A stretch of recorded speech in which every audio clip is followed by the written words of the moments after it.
বন্ধুরা, এখানে সেই মেয়েটি ছেলেটিকে অনেক খোঁজার চেষ্টা করে, কিন্তু ছেলেটিকে খুঁজে পায় না। তারপরে তার অ্যাড্রেসে গিয়ে খোঁজার চেষ্টা করে। তার এক বন্ধু এসে বলে সে এখানে থাকে না।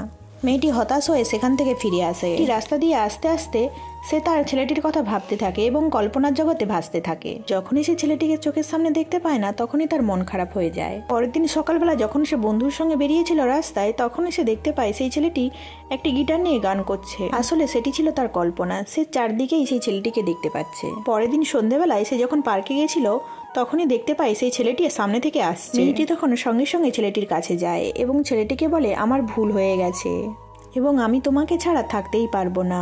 প্লিজ তুমি আমাকে ক্ষমা করে দাও। আমি তোমাকে অনেক ভালোবাসি, আর এই কদিন আমার অনেক কষ্ট গেছে তোমাকে ছাড়া। মেয়েটির এইসব কথা শুনে ছেলেটি খুশি হয়ে যায় এবং ক্ষমা করে দিয়ে তাকে জড়িয়ে ধরে এবং তারা এক হয়ে যায়। ভিডিওটি ভালো লাগলে লাইক এবং কমেন্ট শেয়ার করতে ভুলবেন না। পরের পার্ট দেখার জন্য সাবস্ক্রাইব করে দেবেন।